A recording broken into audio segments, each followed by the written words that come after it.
El aire de la tarde, espeso con el humo de los tubos de escape y la indiferencia de la ciudad, se pegaba a la piel de Clara García como una película de sudor frío.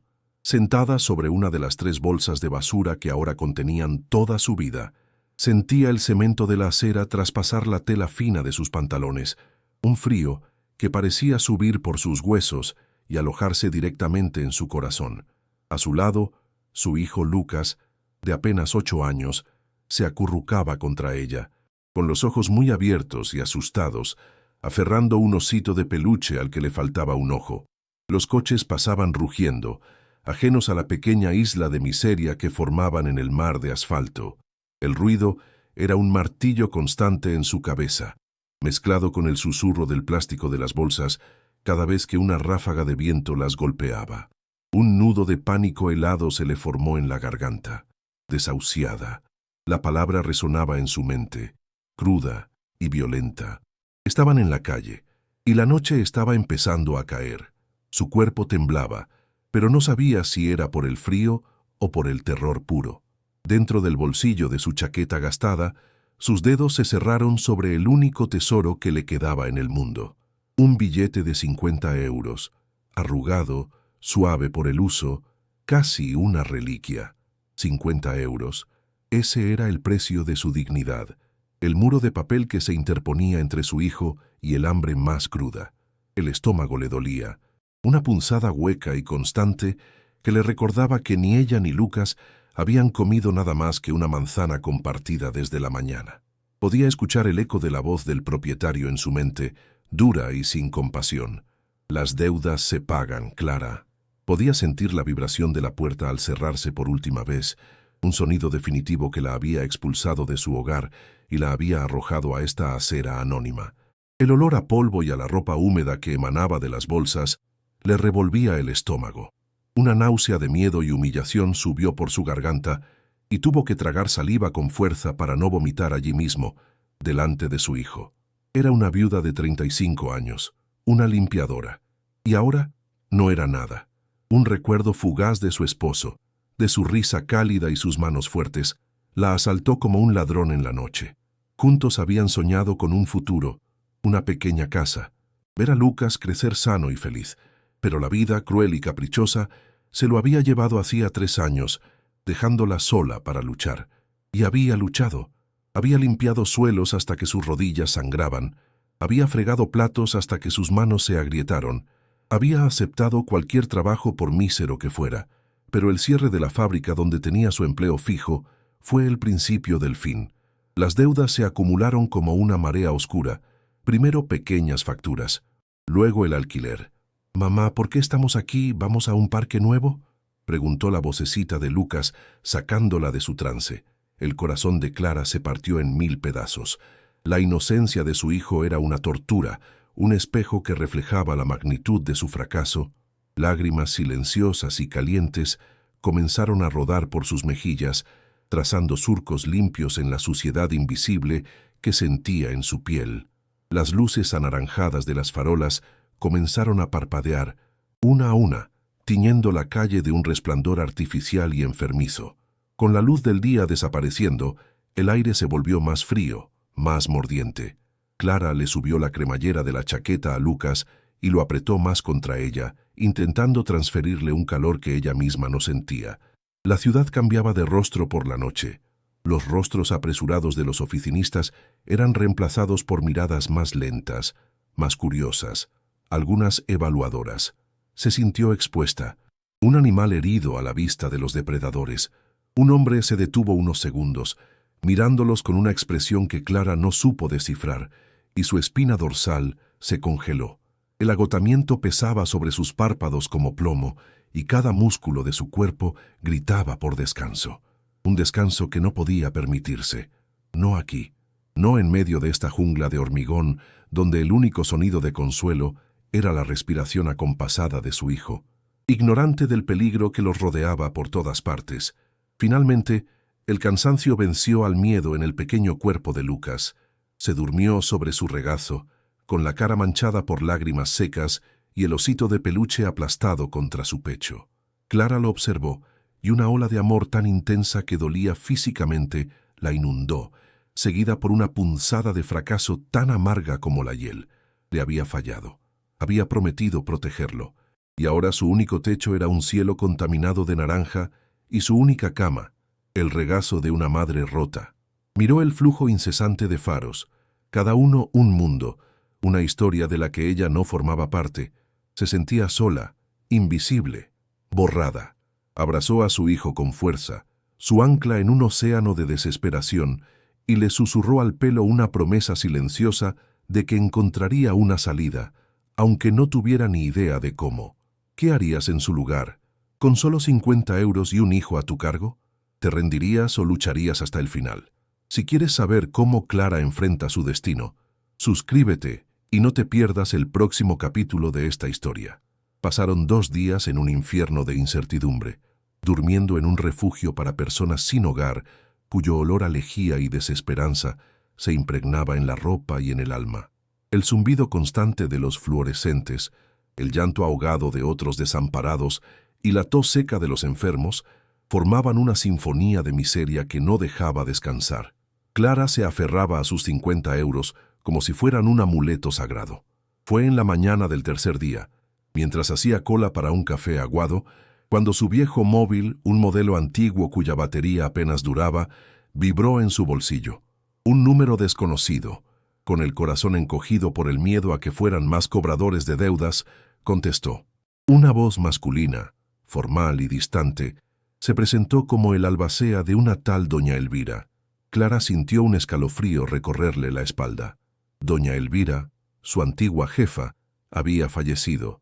La voz del abogado continuó, monótona, explicando los términos de un testamento que la nombraba a ella, Clara García, como única heredera de una propiedad. Clara apenas podía respirar. El ruido del comedor del refugio pareció desvanecerse, reemplazado por el martilleo ensordecedor de la sangre en sus oídos. ¿Una herencia? Para ella, era imposible, un error cruel. Doña Elvira había sido una anciana solitaria y severa, de pocas palabras, a quien Clara había limpiado la casa durante casi 5 años. Su relación había sido estrictamente profesional, marcada por el silencio y la distancia. ¿Por qué le dejaría algo a ella? La voz del abogado continuó, imperturbable, describiendo la propiedad, una pequeña finca con un pajar en la provincia de Badajoz, en el corazón de Extremadura. Un pajar, una finca. Las palabras sonaban extrañas, ajenas, como sacadas de un libro. Un techo, pensó Clara, y la idea, por absurda que pareciera, se clavó en su mente como un ancla en medio de la tormenta. El abogado le dio una dirección en el centro de la ciudad para firmar los papeles y le advirtió que la propiedad no tenía un gran valor monetario. Pero para Clara no se trataba de valor, se trataba de un techo. Aferrada a esa palabra, techo, Clara sintió como un hilo de esperanza, frágil como una telaraña, pero increíblemente fuerte, comenzaba a tejerse en su interior. Miró a Lucas, que dibujaba garabatos en una servilleta de papel con una concentración absoluta, ajeno al milagro o al espejismo que acababa de presentarse. La imagen de su hijo durmiendo en un catre sucio, rodeado de extraños, la apuñaló con una nueva urgencia. Extremadura. Sonaba lejano, un lugar de sol y campo, un mundo aparte de la mugre gris de la ciudad. Quizás allí, lejos de todo, podrían empezar de nuevo. Sin pensarlo más, tomó una decisión nacida de la más pura desesperación. Gastaría casi todo el dinero que le quedaba, sus últimos 50 euros, en 2 billetes de autobús. Era una apuesta total, un salto al vacío sin red de seguridad. Pero la alternativa era quedarse allí, viendo cómo la miseria consumía lentamente a su hijo y a ella misma. La posibilidad, por remota que fuera, de tener un lugar propio, un refugio, era un faro demasiado potente como para ignorarlo. El viaje en autobús fue una odisea de 7 horas que pareció durar una eternidad. El vehículo olía a una mezcla de ambientador barato, sudor y el diésel del motor, cuyo zumbido monótono era una constante nana de fondo. Clara se sentó junto a la ventanilla, con Lucas dormitando sobre su hombro, y observó cómo el paisaje urbano de hormigón y cristal se disolvía lentamente. Los edificios grises dieron paso a polígonos industriales, luego a urbanizaciones clónicas y, finalmente, a la inmensidad del campo. La tierra se volvía más roja, más seca, salpicada de olivos retorcidos y encinas solitarias bajo un sol implacable que calentaba el cristal de la ventana hasta hacerlo arder. Clara sentía el calor en su mejilla, un calor que le pareció honesto, limpio, a diferencia del bochorno húmedo y contaminado de la ciudad. Se permitió soñar despierta. Imaginó un pequeño pajar rústico, quizás humilde, pero con un techo sólido. Imaginó a Lucas corriendo por el campo, con las mejillas sonrosadas por el sol. Imaginó la paz, el silencio. A medida que el autobús se adentraba en Extremadura, el paisaje se volvía más y más austero. El sol de la tarde teñía el horizonte de tonos anaranjados y púrpuras, pintando sombras largas y dramáticas sobre la tierra agrietada. El corazón de Clara latía con una mezcla de ansiedad y expectación. Se repetía a sí misma que no debía esperar demasiado, que cualquier cosa sería mejor que la calle o el refugio, pero la esperanza es una criatura terca, y en su mente el pajar ya había adquirido las dimensiones de un santuario. Cuando el conductor anunció su parada, un pequeño pueblo de casas encaladas que parecía dormido bajo el sol, Clara sintió un nudo en el estómago. Bajaron del autobús y el silencio los golpeó. Un silencio pesado, denso, roto únicamente por el canto agudo e incesante de las cigarras. El aire era seco y olía a polvo y a paja caliente. No había nadie en las calles. La sensación de aislamiento fue inmediata y abrumadora, un presagio sutil que Clara intentó ignorar con todas sus fuerzas. Un anciano apoyado en la pared de la única tienda del pueblo le dio indicaciones vagas, señalando un camino de tierra que se perdía en el horizonte. La finca de la Elvira, había murmurado, mirándolos con unos ojos curiosos y algo compasivos. Está a unos 3 kilómetros, a pie. El sol aún pegaba con fuerza. Con las últimas monedas que le quedaban, Clara compró una botella de agua y una barra de pan, y empezaron a caminar. El camino de tierra era un infierno de polvo rojizo que se levantaba con cada paso, ensuciando sus zapatos y metiéndose en sus pulmones. Lucas, cansado, empezó a quejarse, y Clara tuvo que llevarlo a cuestas durante largos trechos, sintiendo cómo sus músculos protestaban y el sudor empapaba su espalda. A ambos lados del camino solo había campos secos y cercas de alambre de espino. La sensación de soledad se intensificó. No había otras casas, no había señales de vida. Solo ellos, el sol y el zumbido de los insectos. Un miedo frío comenzó a deslizarse bajo su piel, una duda terrible que crecía con cada paso. Finalmente, tras lo que pareció una vida entera, vieron un poste de madera podrida con un cartel casi ilegible, la dehesilla. Ese era el nombre de la finca. El corazón de Clara dio un vuelco. Habían llegado, pero al mirar más allá del poste, su esperanza comenzó a desmoronarse. La finca era un pedazo de tierra desolado, cubierto de hierbajos secos y cardos. La tierra estaba cuarteada por la sequía, y no había ni un solo árbol que ofreciera sombra. Era un paisaje de abandono, un testamento de negligencia y olvido, y en el centro de esa desolación, como un esqueleto de un animal prehistórico, se alzaba el pajar. No era rústico. Era una ruina, un espectro de lo que alguna vez fue un edificio. Clara se quedó paralizada, con la boca seca y los ojos fijos en la estructura. Lucas se removió en su espalda, ajeno a la catástrofe que se desplegaba ante los ojos de su madre. El silencio ya no parecía pacífico, ahora sonaba amenazador, burlón. Se sintió increíblemente estúpida, una ilusa que había apostado su último céntimo a un sueño imposible. Se acercaron lentamente, como si temieran que la estructura se derrumbara con el sonido de sus pasos. Las paredes, que debieron ser de madera y adobe, estaban llenas de agujeros. Grandes secciones de tablas podridas se habían desprendido, revelando el interior oscuro. El tejado era una broma cruel. Faltaban tantas tejas que parecía un colador gigante, con enormes boquetes que se abrían al cielo azul. La puerta de madera, desencajada de uno de sus goznes, colgaba en un ángulo precario. Clara sintió que las fuerzas la abandonaban. Las piernas le temblaban. Apoyó a Lucas en el suelo y la Pomo, con una mano temblorosa, empujó la puerta. El chirrido que produjo fue un lamento largo y agónico. el sonido de la madera vieja rindiéndose. Y entonces el olor los golpeó, un hedor denso, insoportable. Era una mezcla nauseabunda de moho, de humedad estancada, de paja podrida, y el olor agrio de los excrementos de ratas y otros animales. La náusea subió por la garganta de Clara, ácida y amarga. El interior era aún peor que el exterior. Rayos de sol se colaban por los agujeros del techo, iluminando nubes de polvo y esporas que flotaban en el aire estancado.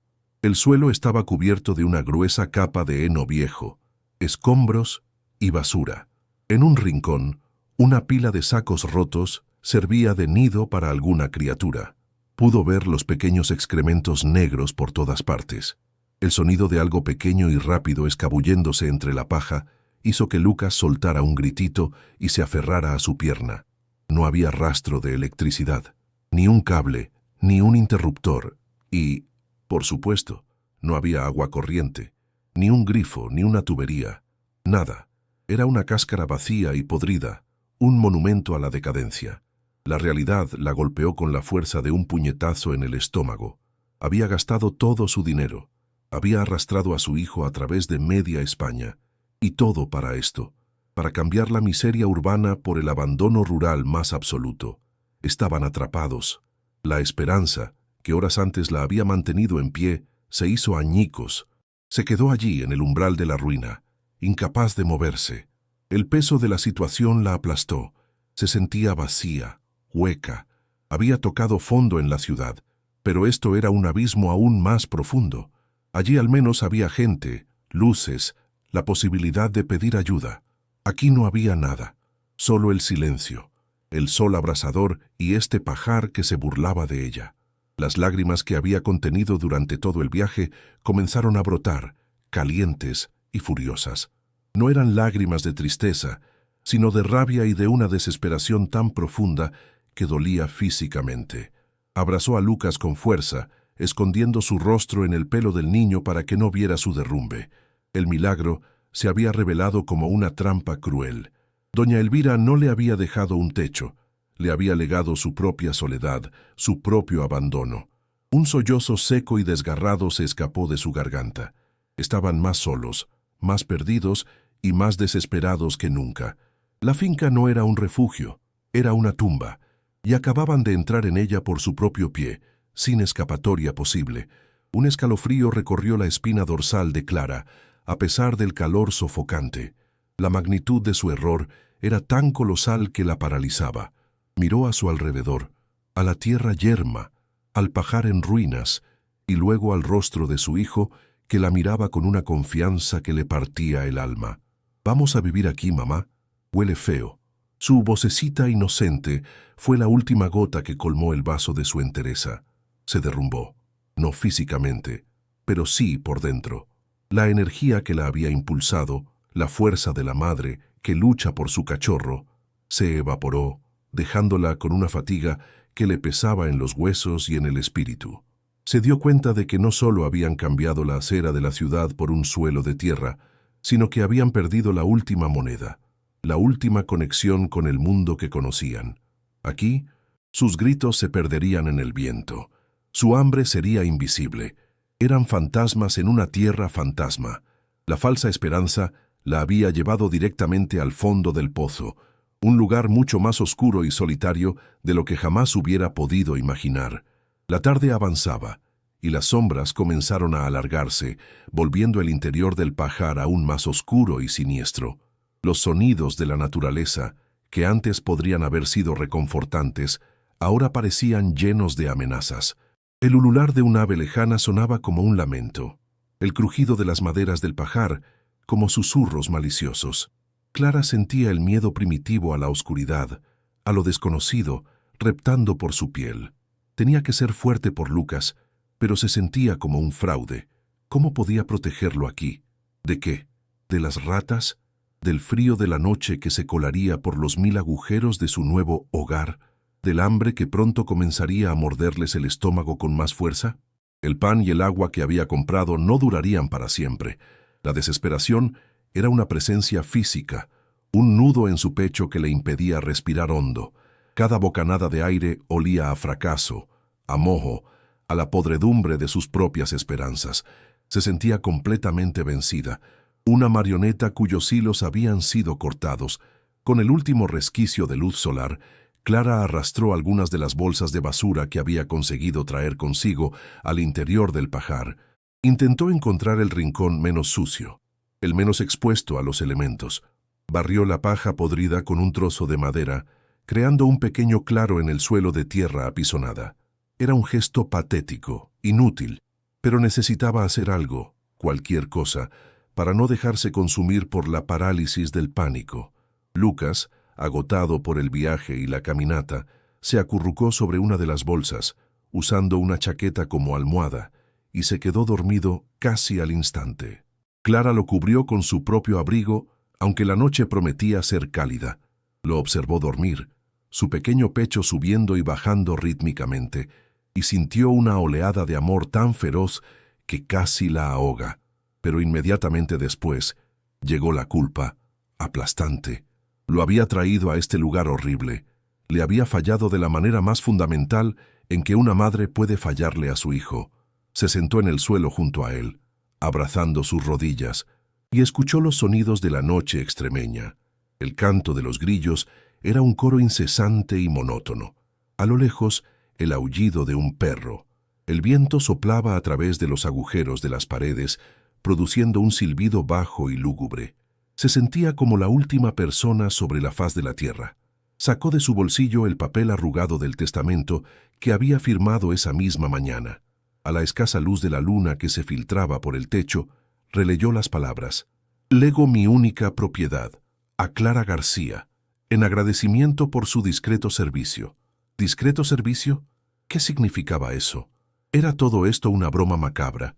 ¿Un castigo póstumo de la solitaria y extraña doña Elvira? La pregunta quedó flotando en el aire viciado del pajar, sin respuesta. Clara arrugó el papel en su puño. No importaba la razón. El resultado era el mismo. Estaban atrapados en la nada, con el fantasma de una esperanza rota como única y amarga compañía. El agotamiento finalmente comenzó a ganarle la batalla a la ansiedad. Su cuerpo le dolía, cada músculo protestando por el esfuerzo y la tensión. Apoyó la cabeza contra la pared de madera podrida, sintiendo la textura áspera y húmeda contra su piel. El olor a moho era su nueva realidad. Cerró los ojos, pero las imágenes de la acera de la ciudad, del refugio, de este pajar en ruinas, se arremolinaban en su mente en un carrusel de desesperación. Había pensado que tocar fondo le daría la fuerza para rebotar, para impulsarse hacia arriba, pero ahora se daba cuenta de que había diferentes tipos de fondos. Y este pozo de silencio, aislamiento y abandono, parecía no tener fin. Una lágrima solitaria se deslizó por su mejilla y se perdió en el polvo del suelo. Por primera vez en su vida, Clara García no vio un mañana. Solo vio una continuación de esta noche interminable, en el corazón de una ruina que era el perfecto reflejo de su propia vida destrozada. Se durmió sin darse cuenta, un sueño pesado y sin sueños. Los días se fundieron en una rutina de supervivencia brutal. El sol nacía tiñendo de naranja los agujeros del techo y se ponía dejando que la oscuridad se tragara el pajar. El hambre se convirtió en un dolor sordo y constante en el estómago de Clara. Una presencia a la que casi se acostumbró. Habían agotado el pan y el agua, y ahora subsistían gracias a unas pocas bayas silvestres que Clara encontró y que comían con la duda de si serían venenosas. Por la noche, el frío se colaba por las rendijas, y el sonido de las ratas, antes aterrador, se convirtió en una parte más de la lúgubre banda sonora de su existencia. El cuerpo de Clara dolía permanentemente, un dolor muscular por el esfuerzo de acarrear agua de un arroyo lejano y por la tensión constante de mantener a su hijo a salvo. La desesperación había dejado de ser un ataque agudo para convertirse en una enfermedad crónica, un peso que le oprimía el pecho desde que abría los ojos hasta que caía en un sueño agotado y sin descanso, con el olor a moho como perpetuo compañero. Clara se obsesionó con hacer el lugar mínimamente habitable, una tarea tan hercúlea como inútil. Pasaba las horas barriendo con una rama, intentando arrinconar la podredumbre, tapando los agujeros más grandes de las paredes con sacos viejos y barro. Era una batalla perdida contra la decadencia, pero el movimiento mantenía a raya la locura. Mientras tanto, Lucas, atrapado en aquel limbo de abandono, intentaba crear su propio mundo. Ya no preguntaba cuándo volverían a casa. Aquel esqueleto de edificio era ahora su hogar y su patio de juegos. Hablaba con los insectos, construía pequeñas fortalezas con trozos de madera podrida y se imaginaba que las sombras que danzaban en las paredes eran monstruos a los que debía vencer con una espada de palo. Su capacidad de adaptación era un milagro que a Clara le rompía el corazón. Verlo jugar entre la miseria, con la ropa sucia y el rostro manchado, era un recordatorio constante de su fracaso, pero también la única luz que le impedía hundirse por completo en la oscuridad. Fue en una de esas tardes interminables, mientras Clara intentaba remendar una de las bolsas de basura que les servían de colchón, cuando ocurrió. Lucas jugaba en el rincón más alejado del pajar, donde la capa de heno viejo y seco era más gruesa. Estaba persiguiendo un escarabajo de brillantes colores, correteando de un lado a otro en un espacio reducido. En uno de sus saltos, sus pies descalzos aterrizaron sobre una sección del suelo con un sonido sordo y extraño.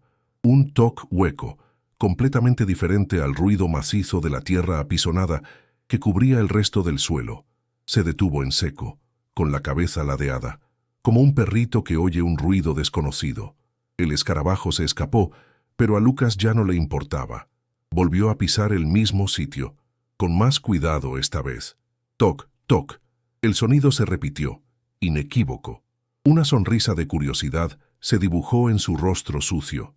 Había encontrado algo nuevo, un secreto en el suelo de su castillo en ruinas, y era suyo. «¡Mamá, mamá, ven!», gritó, con la voz cargada de la emoción del descubrimiento. «¡El suelo canta!». Clara levantó la vista de su inútil tarea, con la aguja improvisada a medio camino. El agotamiento hacía que cada petición de su hijo pareciera una carga monumental. «Ahora no, Lucas, estoy ocupada», respondió, con la voz áspera por la fatiga y la sed. Pero Lucas no se rindió. Su insistencia era una de las pocas fuerzas de la naturaleza que aún podían mover a Clara. «De verdad, mamá, es diferente. Escucha». Corrió hacia ella, la tomó de la mano con una fuerza sorprendente y la arrastró hacia el rincón. El tirón de su pequeña mano fue como una descarga eléctrica, un recordatorio de que en su mundo ella era el único pilar. Se dejó llevar, arrastrando los pies, el escepticismo grabado en cada uno de sus músculos doloridos. No esperaba nada más que otro juego de niños, otra distracción momentánea de su cruda y polvorienta realidad, pero siguió a su hijo. Llegaron al rincón y Lucas, con orgullo, señaló el suelo. «Pisa aquí», le ordenó con la seriedad de un director de orquesta. Clara suspiró y obedeció, dejando caer su peso sobre el punto indicado. «Toc». El sonido hueco vibró a través de la suela de su zapato gastado, subiendo por su pierna. Era innegable. No era el sonido sólido de la tierra. Había algo debajo, o más bien, la ausencia de algo. Sintió un cosquilleo en la nuca, una sensación que no había experimentado en días. La curiosidad. Se arrodilló, y el dolor en sus rodillas fue agudo, pero lo ignoró. Apartó con las manos el heno seco y maloliente que se deshacía en polvo entre sus dedos. El olor a descomposición se intensificó, pero siguió apartando capas hasta que sus dedos rozaron algo duro y plano. Madera. Una tabla ancha, de un color ligeramente más oscuro que las pocas que quedaban en otras partes del pajar, estaba encajada en el suelo, casi perfectamente camuflada con la tierra y los escombros. La observó durante un largo momento, con la respiración contenida. No parecía una simple reparación. Estaba demasiado bien colocada, demasiado deliberada. Golpeó la superficie con los nudillos y el sonido hueco resonó, claro y definido, en el silencio del pajar. El corazón de Clara comenzó a latir un poco más rápido. ¿Qué era aquello? ¿Una vieja bodega? ¿Un pozo ciego? La idea de encontrar un espacio subterráneo le provocó un escalofrío de aprensión. Podría estar lleno de alimañas, o peor, pero la alternativa era seguir viviendo en la superficie de la desesperación, sin nada. Aquella tabla era una pregunta, la primera pregunta interesante que se le planteaba en semanas. Era un misterio, una anomalía en su monótona miseria. Miró a Lucas, que la observaba con los ojos brillantes de expectación, y supo que no podía simplemente ignorarlo. Tenían que saber qué había debajo. Era un minúsculo desvío en el camino sin salida en el que se encontraban, y tenía que tomarlo. El borde de la tabla estaba firmemente encajado en la tierra endurecida. Intentó hacer palanca con los dedos, pero solo consiguió romperse una uña y llenarse las manos de astillas. La frustración la invadió, caliente y familiar. No tenía herramientas, no tenía nada. Miró a su alrededor, con la vista recorriendo el caos del pajar, buscando cualquier cosa que pudiera servirle. Sus ojos se posaron en un rincón oscuro, donde parte de una viga de soporte del techo se había derrumbado. Entre la madera podrida, sobresalía una pieza de metal larga y oxidada, un viejo tirante de hierro, probablemente usado para reforzar la estructura. Era pesado y estaba cubierto de una gruesa capa de óxido que se desprendía al tocarlo, manchándole las manos de un polvo rojizo, pero era sólido, era una herramienta. Sintió una oleada de determinación. No sabía qué encontraría, pero iba a abrir esa tabla. La idea se apoderó de ella, dándole una fuerza que no sabía que aún poseía. Regresó junto a la tabla con el trozo de hierro en la mano. Se sentía pesado, poderoso. Lucas observaba en silencio, contagiado por la tensión del momento. Clara introdujo la punta afilada del metal en la fina grieta que separaba la tabla de la tierra apisonada. Hizo palanca con todo su peso. Al principio no pasó nada. La tabla parecía clavada a la misma tierra. Clara gruñó por el esfuerzo, sintiendo cómo los músculos de su espalda y brazos, ya doloridos, se quejaban en una protesta agónica. El sudor le perlaba la frente y le goteaba en los ojos, haciéndolos escocer. Volvió a intentarlo, esta vez con un grito ahogado de pura fuerza bruta. Se escuchó un crujido, el sonido de la madera vieja y seca quejándose. Luego otro, más fuerte. La tierra alrededor de la tabla comenzó a resquebrajarse. Un olor a tierra húmeda y a encierro, diferente al moho de la superficie, se escapó por la grieta. El corazón le martilleaba en el pecho, un tambor de guerra contra la apatía que la había consumido. Con un último y desesperado empujón, la tabla cedió. Saltó hacia arriba con un chasquido seco y violento, lanzando una nube de polvo y tierra. Clara cayó hacia atrás, tosiendo, mientras la tabla se volteaba y dejaba al descubierto un agujero negro y cuadrado en el suelo. Un vacío. Por un momento, se quedó inmóvil, recuperando el aliento, con los ojos fijos en la oscuridad. Lucas soltó un grito ahogado de sorpresa. Del agujero emanaba una bocanada de aire frío, un aliento helado que contrastaba brutalmente con el calor sofocante del pajar. Olía a sótano, a piedra mojada, a tiempo estancado. Era el olor de un lugar que no había visto la luz en décadas. El miedo se mezcló con el triunfo en el interior de Clara. Había abierto la puerta a algo desconocido. Sus manos temblaban, no solo por el esfuerzo, sino por la adrenalina pura. Miró dentro del agujero, pero la oscuridad era total, impenetrable. Parecía la boca de un pozo sin fondo, un portal a otro mundo. Asomándose con precaución, esperó a que sus ojos se acostumbraran a la penumbra. La luz que se filtraba desde los agujeros del techo apenas iluminaba los primeros centímetros del compartimento. No parecía muy profundo. Pudo distinguir los contornos de unas escaleras de piedra toscas que descendían apenas 1 metro. Debajo de la tabla no había una bodega, sino un pequeño escondrijo, un hueco excavado en la tierra y revestido de piedra, y en el fondo de ese hueco vio algo, una forma oscura, rectangular, cubierta de telarañas y polvo. Su corazón dio un vuelco. No era un pozo, no estaba vacío. Había algo allí abajo. Una sensación de irrealidad la invadió.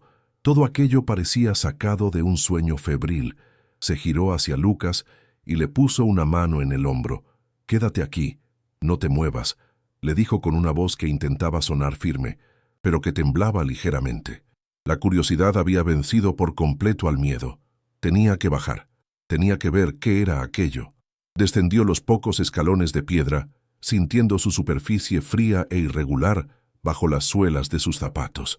El aire aquí abajo era notablemente más frío y olía a tierra y a metal oxidado. El compartimento era diminuto, apenas lo suficientemente grande como para que ella pudiera estar de pie encorvada. El objeto que había visto desde arriba era una caja de metal, grande y pesada, del tipo que se usa para guardar caudales o documentos importantes. Estaba completamente cubierta de una capa de óxido de color naranja oscuro, y las telarañas colgaban de ella como un sudario. Se arrodilló frente a ella, y el silencio del pequeño espacio subterráneo era tan profundo que podía oír el zumbido de la sangre en sus oídos. Extendió una mano temblorosa y tocó la superficie. Estaba fría, áspera y sólida. Era real. Una caja de metal escondida bajo el suelo de un pajar en ruinas que había heredado por una razón que no comprendía. El misterio se hacía cada vez más profundo. Agarró las asas laterales, también oxidadas, y tiró. La caja era increíblemente pesada. El metal se clavó en sus palmas mientras luchaba por levantarla, con los músculos tensándose hasta el límite. Con un último gemido de esfuerzo, logró subirla escalón por escalón hasta el suelo del pajar, donde la dejó caer con un golpe sordo que levantó una nube de polvo. Se quedó un momento de rodillas, jadeando, con el corazón desbocado. Lucas se acercó con cautela, sus ojos enormes fijos en el cofre oxidado. Parecía un tesoro de piratas, algo sacado de uno de sus cuentos. «¿Qué hay dentro, mamá?», susurró, su voz apenas un soplo. Clara negó con la cabeza, incapaz de hablar. No tenía ni idea. La caja no tenía cerradura visible, parecía sellada por el propio óxido. Se sentía como si estuviera a punto de profanar una tumba, de desenterrar un secreto que alguien se había esforzado mucho por mantener oculto. La figura de doña Elvira, severa y silenciosa, apareció en su mente. ¿Era esto lo que le había legado en realidad? Tomó de nuevo la barra de hierro. Aquel trozo de metal se había convertido en la llave de su destino. La usó para golpear la junta donde la tapa se unía con el resto de la caja. El sonido metálico y agudo resonó en el pajar, un ruido violento y anacrónico en medio de la quietud del campo. Golpeó una y otra vez, con una furia nacida de la desesperación. Cada golpe era un grito contra su miseria, contra el hambre, contra el abandono.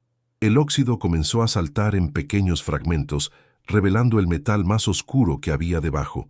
Finalmente, después de una docena de golpes, algo se dio. Con un crujido metálico y agónico, la tapa se deformó y se abrió una pequeña rendija. Metió la punta de la barra en la abertura y, con una última palanca, la tapa se abrió de golpe, con las bisagras oxidadas rindiéndose con un chirrido lastimero. Clara se echó hacia atrás, con la respiración agitada, y miró dentro, y lo que vio le robó el aliento. El interior no estaba lleno de tierra ni de papeles podridos, como había temido. Estaba forrado con una tela oscura, probablemente seda, ahora descolorida y manchada por la humedad, y sobre esa tela reposaban varios objetos. Lo primero que llamó su atención fueron unos pequeños sacos de terciopelo negro, atados con un cordón dorado. Había 5 o 6 de ellos. Con manos que temblaban de forma incontrolable, tomó el más cercano. Pesaba más de lo que aparentaba. Desató el nudo con torpeza y volcó el contenido en su palma sucia. No eran monedas, eran piedras. Piedras de diferentes tamaños, de un blanco cristalino y un verde profundo, que no brillaban como joyas talladas, sino que tenían una luz interna, un fuego crudo y natural. No sabía lo que eran, pero su instinto le dijo que eran algo de un valor incalculable. Sintió un vértigo tan intenso que tuvo que apoyarse en la caja para no caer. La náusea del miedo y el asombro subió por su garganta. Debajo de los sacos había más. Un libro grueso, encuadernado en cuero oscuro, ahora agrietado y reseco por el paso del tiempo. La cubierta estaba desnuda, sin título ni marca alguna.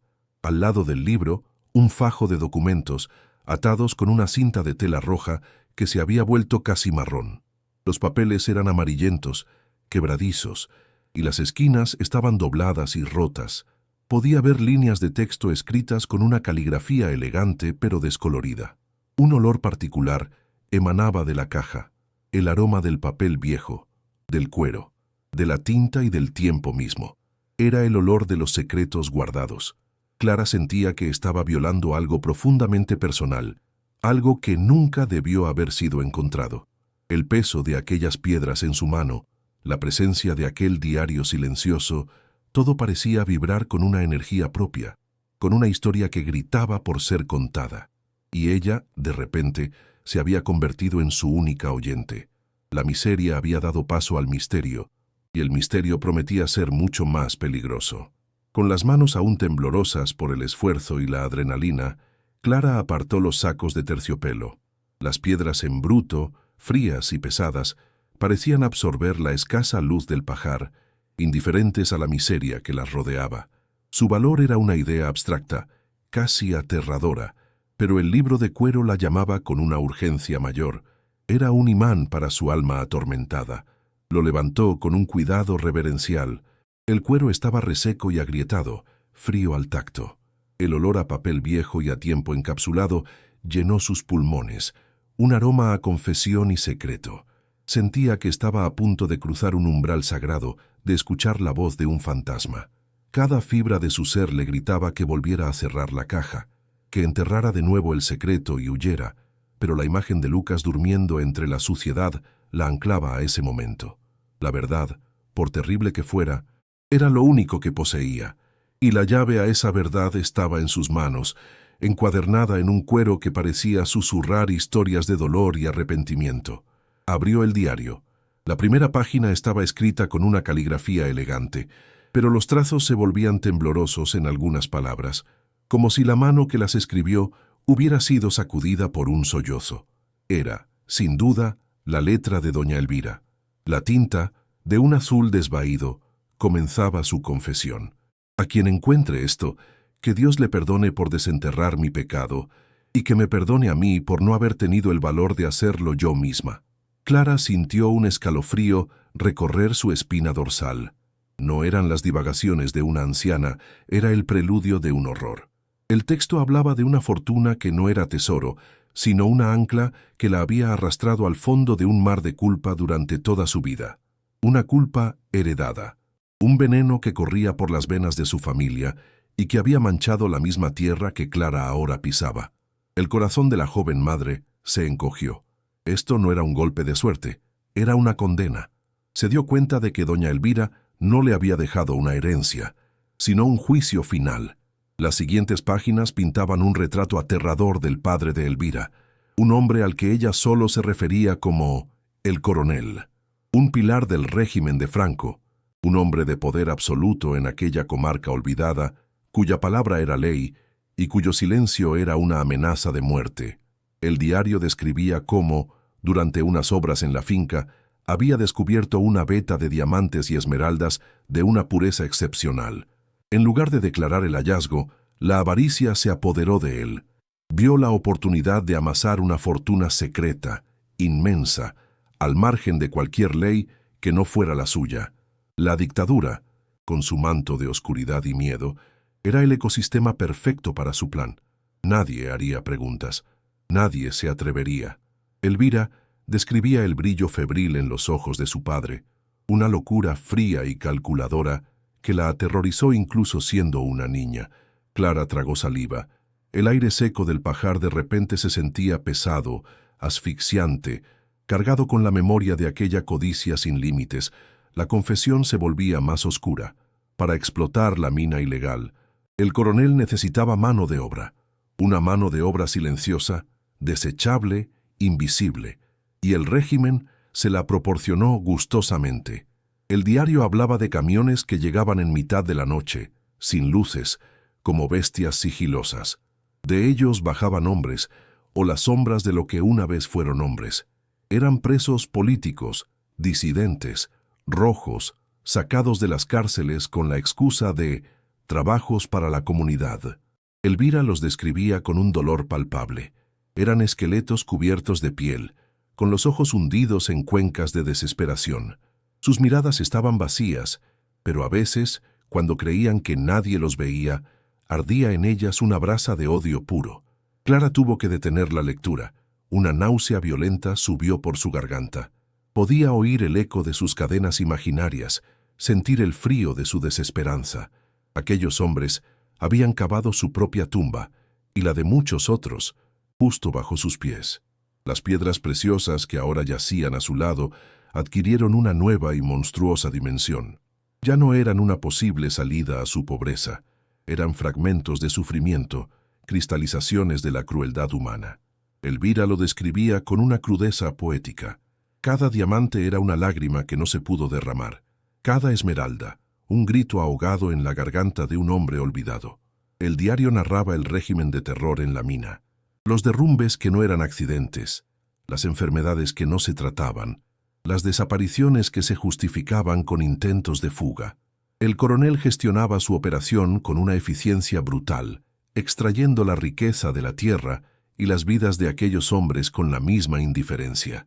Clara cerró los ojos con fuerza, intentando borrar las imágenes que las palabras de Elvira pintaban en su mente. Rostros demacrados, manos ensangrentadas, cuerpos arrastrados en la oscuridad. El tesoro estaba manchado de sangre, y ahora esa mancha estaba en sus manos. Dejó el diario a un lado y, con los dedos temblorosos, desató la cinta que sujetaba el fajo de documentos amarillentos. No eran cartas, eran escrituras de propiedad, títulos de tierras. Clara, con el corazón en un puño, reconoció los nombres de las parcelas vecinas, las mismas tierras yermas que había visto en su caminata hacia el pajar. Pero algo estaba mal. Las firmas de los vendedores eran torpes. Algunas parecían casi un garabato forzado. Los sellos oficiales se veían extraños, ligeramente borrosos. El diario de Elvira le dio la macabra explicación. Su padre, en su afán por expandir su control y asegurar el secretismo de la mina, había codiciado las tierras de sus vecinos, pequeños agricultores que llevaban generaciones viviendo allí. Necesitaba un perímetro de silencio absoluto alrededor de su operación criminal, y aquellas familias eran un obstáculo que no dudaría en eliminar para siempre, borrándolos del mapa y de la historia. La historia de los agricultores era la pieza final del rompecabezas del horror. Elvira recordaba sus rostros, gente sencilla y trabajadora que empezó a hacer preguntas. ¿Por qué llegaban camiones por la noche? ¿Qué eran esos ruidos sordos que venían de la finca del coronel? Primero fueron advertencias, luego amenazas y finalmente el silencio. Uno por uno, los hombres de aquellas familias desaparecieron. A sus esposas e hijos se les dijo que se habían marchado a Francia en busca de trabajo o que habían tenido un accidente fatal en el camino. Eran mentiras crueles, respaldadas por la autoridad cómplice del régimen. Poco después, las viudas, aterrorizadas y sin recursos, eran coaccionadas para vender sus tierras por una miseria, firmando aquellos documentos falsificados que Clara ahora sostenía. Eran las actas de defunción de sus vidas, la prueba de un crimen de una crueldad inimaginable, un acto de latrocinio y asesinato a gran escala. La culpa de doña Elvira impregnaba cada palabra del diario. Tras la muerte de su padre, ella heredó la finca, el dinero manchado de sangre y el peso insoportable de sus crímenes. Vivió toda su vida aterrorizada. Temía las represalias de los antiguos socios de su padre, hombres poderosos que seguían ocupando puestos de influencia incluso después de la muerte de Franco. Temía que desenterrar el pasado solo trajera más muerte, así que eligió el silencio. Se convirtió en una ermitaña, prisionera en su propia casa, custodiando una fortuna que la quemaba por dentro. Nunca gastó una sola de las piedras, nunca tocó el dinero. Solo vivió, o más bien, sobrevivió, en una penitencia autoimpuesta, rodeada por los fantasmas de los mineros y los agricultores a los que su familia había destruido. Clara comprendió entonces la perpetua tristeza en los ojos de la anciana, la severidad que no era más que una coraza para proteger un corazón destrozado por la culpa. La última entrada del diario estaba fechada apenas un mes antes de su muerte. Hablaba de Clara. La he observado durante años, escribía Elvira. En su silencio, en su forma de trabajar sin quejarse, veo una fortaleza que yo nunca tuve. No tiene nada, y por eso, quizás, lo tiene todo. El valor que nace de la desesperación. Dejarle el pajar no había sido un acto de caridad, sino un pase de testigo.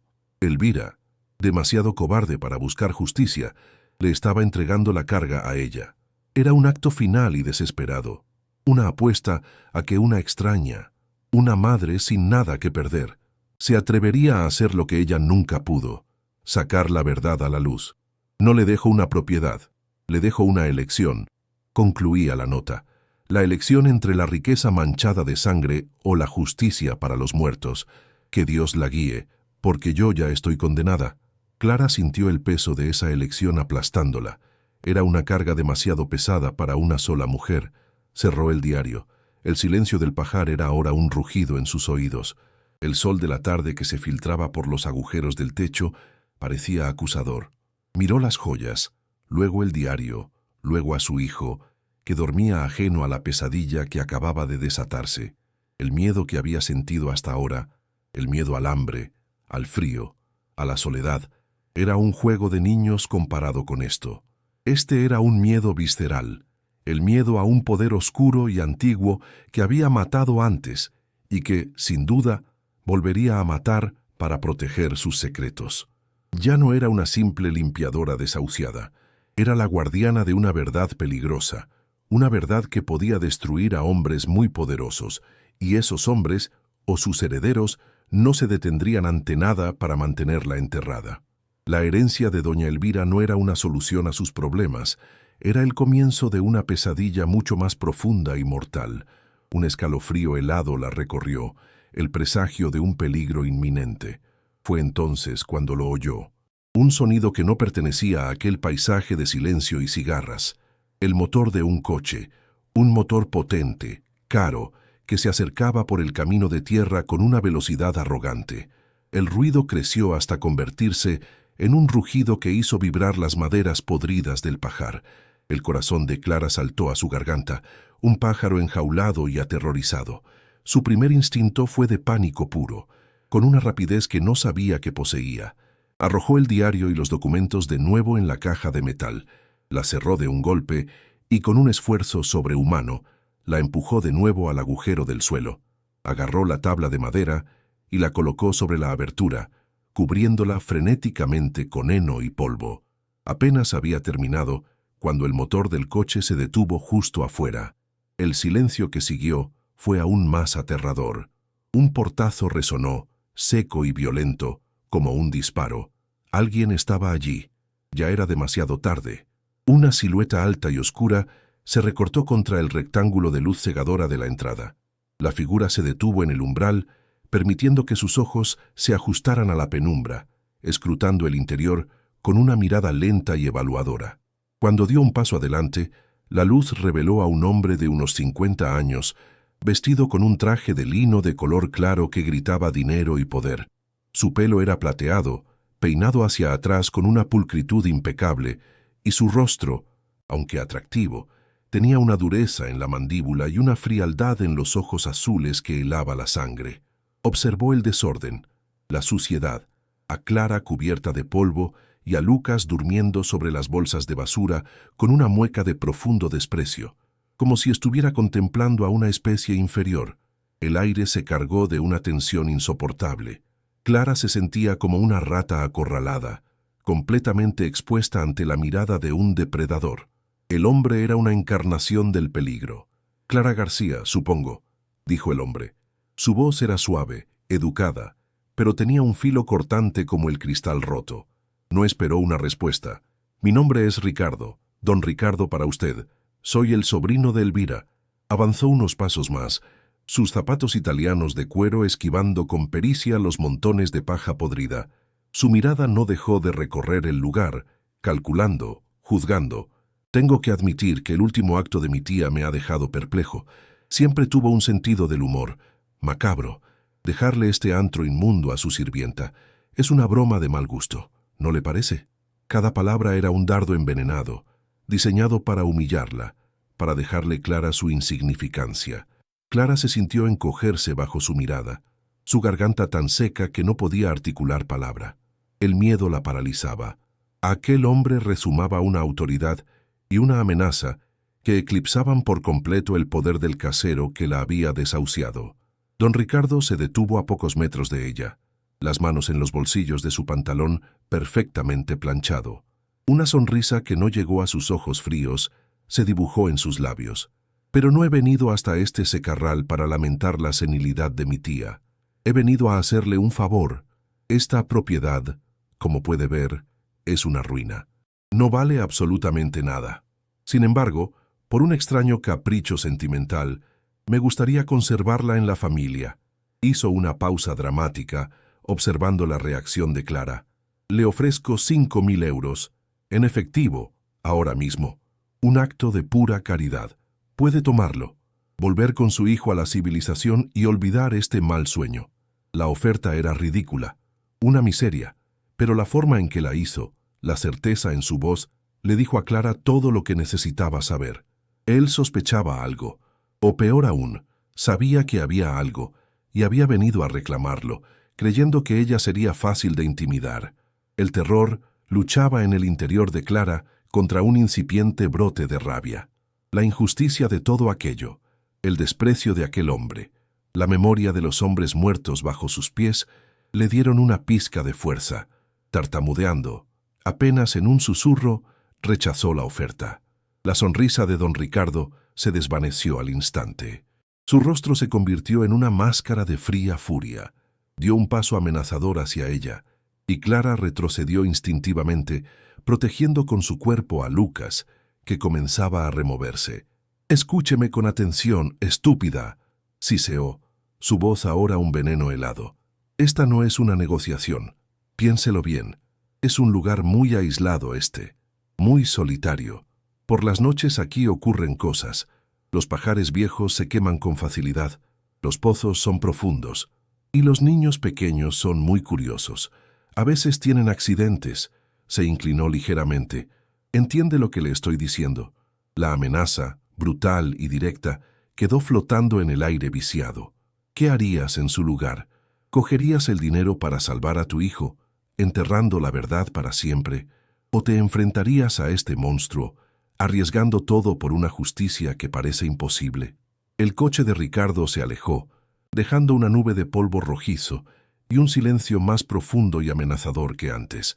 Clara se quedó inmóvil, el eco de su amenaza resonando en el pajar. Accidentes acontecen. La frase era un veneno que se deslizaba por sus venas, congelando su sangre, una serpiente helada que se enroscaba en su corazón y apretaba hasta dejarla sin aire. Miró a Lucas, que se había despertado con el ruido, y ahora la observaba con sus grandes ojos asustados. Percibiendo el terror de su madre como un animal, percibe un terremoto inminente. El miedo por su hijo, crudo y visceral, era una garra física que le desgarraba el pecho. Ya no se trataba de hambre o de pobreza, se trataba de vida o muerte. Se sintió completamente atrapada, un insecto bajo la bota de un gigante cruel. El olor a moho del pajar, que antes era el aroma de su desesperación, ahora olía a tumba. Cada sombra que se alargaba con la caída de la tarde parecía una extensión de la maldad de aquel hombre. Cada crujido de la madera podrida, un paso que se acercaba en la oscuridad. El pánico la mantuvo paralizada durante un tiempo que le pareció eterno.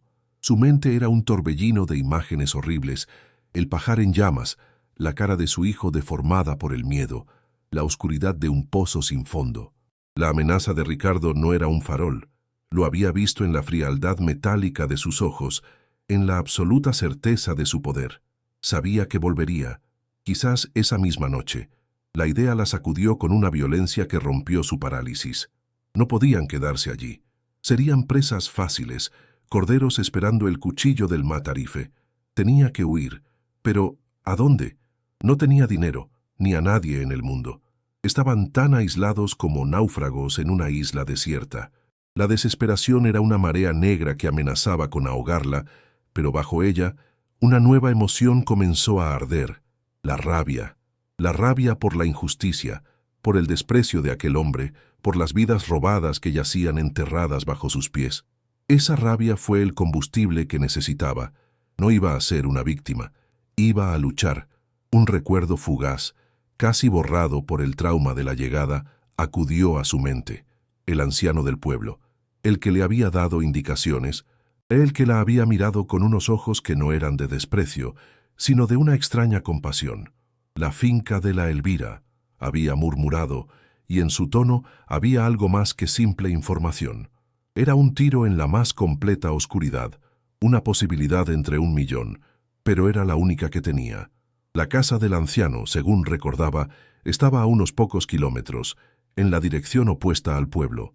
Sería una caminata peligrosa en la oscuridad incipiente, pero el peligro de quedarse era infinitamente mayor. Tomó la decisión en un instante.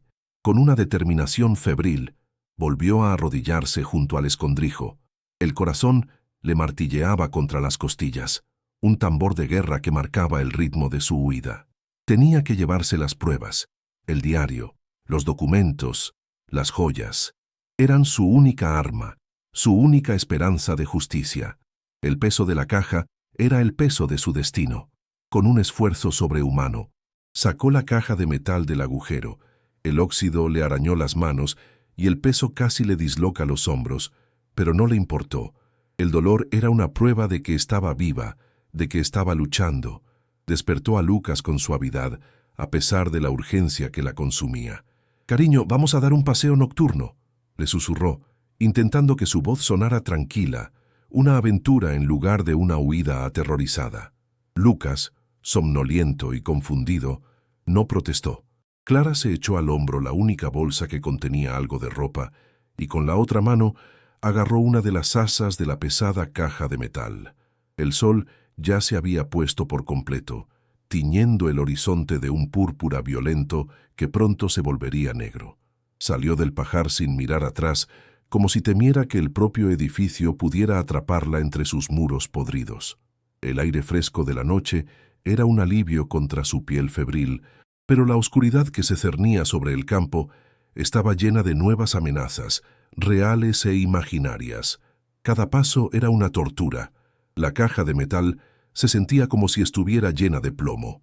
El asa se le clavaba en la palma de la mano y tuvo que cambiar de brazo constantemente, sintiendo cómo los músculos le ardían. Lucas caminaba a su lado, tropezando en la oscuridad, su pequeña mano aferrada a la de ella con una fuerza desesperada. El camino de tierra era apenas visible bajo la luz de una luna creciente. Cada sombra de un olivo retorcido parecía la figura de un hombre esperando para saltar sobre ellos. El sonido de sus propios pasos, el jadeo de su respiración y el roce metálico de la caja contra su pierna eran los únicos ruidos en un mundo de silencio expectante. El canto de los grillos, que antes era monótono, ahora sonaba como una alarma que revelaba su posición a los depredadores de la noche. Un sudor frío le empapaba la espalda, mezcla del esfuerzo y del terror puro. Cada metro recorrido era una pequeña victoria contra el pánico que amenazaba con devorarla y dejarla tirada en mitad del camino. Tras lo que pareció una eternidad caminando por la oscuridad, con los músculos gritando en protesta y la garganta seca por el polvo y el miedo, vio una luz, una pequeña y solitaria luz amarilla a lo lejos, parpadeando como una luciérnaga en un océano de negrura. Era una ventana iluminada. Tenía que ser la casa del anciano. La visión de aquella luz le dio una nueva oleada de energía, la misma que siente un corredor al ver la línea de meta. Apresuró el paso, casi arrastrando a Lucas, con la caja golpeándole la pierna a un ritmo doloroso. A medida que se acercaban, la silueta de una pequeña casa de piedra se hizo visible, rodeada por un pequeño huerto y un par de gallinas dormitando en un corral. Olía a leña quemada y a tierra húmeda. Olores de hogar, de vida. La antítesis absoluta del pajar de la muerte que acababan de abandonar. Se detuvo frente a una pequeña puerta de madera, con el corazón desbocado, y levantó una mano temblorosa para llamar. El sonido de sus nudillos contra la madera sonó increíblemente fuerte. La puerta se abrió con un ligero chirrido, revelando al mismo anciano del pueblo. Era delgado, encorvado por los años, con un rostro surcado de arrugas profundas como los barrancos de aquella tierra seca. Llevaba una camisa de franela gastada y sostenía un viejo candil de aceite que proyectaba sombras danzantes en su cara. Sus ojos, pequeños y brillantes, se abrieron de par en par al ver a Clara, de pie en su umbral, con el rostro pálido y cubierto de sudor, a su hijo temblando a su lado y aquella extraña caja de metal en la mano. El hombre no mostró sorpresa, sino una especie de reconocimiento sombrío, como si hubiera estado esperando aquella visita durante años. Su nombre era Joaquín. No hizo preguntas. Simplemente se hizo a un lado y, con un gesto de la cabeza, los invitó a entrar en la calidez y la seguridad de su humilde hogar. El alivio que sintió Clara al cruzar aquel umbral fue tan abrumador que casi se derrumba allí mismo. Era como si hubiera llegado a un puerto seguro después de cruzar un océano en plena tormenta. El interior de la casa era pequeño y sencillo, pero inmaculadamente limpio. Una mesa de madera, 2 sillas, una pequeña cocina de leña donde una olla emitía un vapor fragante y una estantería con unos pocos libros. Olía a sopa, a madera y a una vida de trabajo honesto. Joaquín sentó a Lucas en una de las sillas y le sirvió un vaso de agua que el niño bebió con avidez. Luego se volvió hacia Clara, su mirada tranquila pero penetrante. Sabía que algo no andaba bien. Dijo con una voz rasposa, curtida por el sol y el tabaco. La gente como ese Ricardo no viene a estos lugares si no es para remover el fango del pasado. He visto ese coche antes, hace muchos años. Pertenecía a su tío, el coronel. El nombre la golpeó como un puñetazo. Aquel anciano sabía. Clara sintió que la tensión acumulada en su cuerpo comenzaba a resquebrajarse. Dejó caer la caja de metal al suelo con un estruendo que hizo saltar a Lucas. Las lágrimas, que había contenido con una fuerza sobrehumana, comenzaron a brotar silenciosas y amargas. No eran de miedo, sino de un agotamiento infinito. Joaquín la observó llorar en silencio, dándole el espacio que necesitaba para romperse. Cuando los sollozos de Clara se calmaron, convirtiéndose en un temblor silencioso, él se arrodilló lentamente, con el crujido de sus viejas articulaciones, y posó una mano arrugada y callosa sobre la caja de metal. Mi padre solía decir que esta tierra guarda más secretos que un confesor, y la mayoría de ellos están manchados de sangre. ¿Qué secreto te ha legado Elvira, muchacha? Su pregunta era directa, sin rodeos. Clara, con la voz entrecortada, empezó a contarle todo. La herencia, la ruina del pajar, el descubrimiento de la trampilla, el diario, la mina ilegal, los presos políticos, los documentos falsificados. Cada palabra que salía de su boca parecía aligerar un poco la carga insoportable que llevaba. Joaquín escuchaba sin interrumpir, su rostro impasible como una máscara de cuero viejo, pero sus ojos se oscurecían con cada detalle, como nubes de tormenta acumulándose en un cielo de verano. Cuando Clara terminó, el silencio en la pequeña cocina era denso, pesado. Con manos temblorosas, Clara abrió la caja y sacó el diario y uno de los documentos de propiedad falsificados. Abrió el libro por una página al azar donde Elvira describía la desaparición de uno de los agricultores y se lo mostró a Joaquín. Habla de un hombre llamado Mateo Vargas. Dice que desapareció después de quejarse al coronel. Joaquín tomó el diario.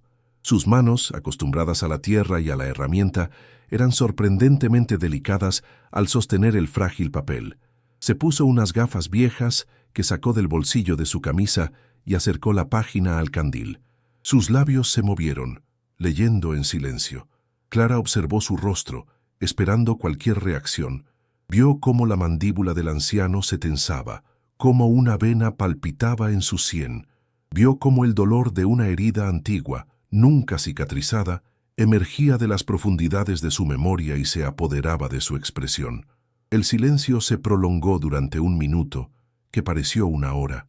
Un minuto en el que el pasado y el presente colisionaron en aquella humilde cocina. Joaquín levantó la vista del diario, y sus ojos ya no eran los de un anciano tranquilo.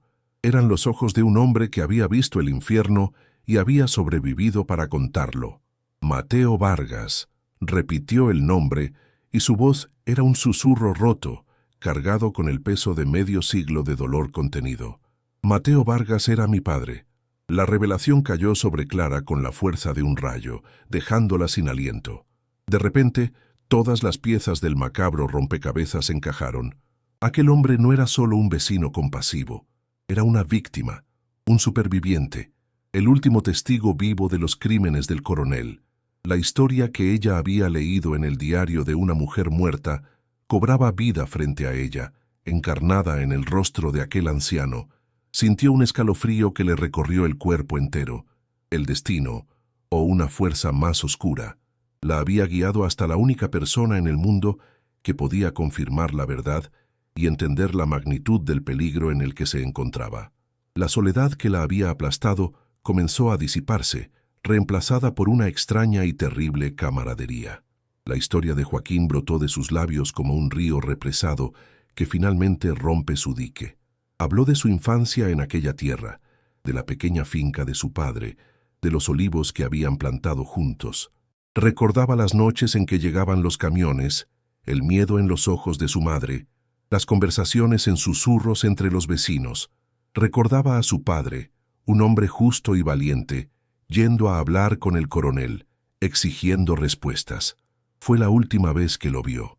Contó cómo, semanas después, la Guardia Civil se presentó en su casa con la historia de que se había fugado a Francia con otra mujer, una mentira diseñada para destruir no solo su vida, sino también su honor.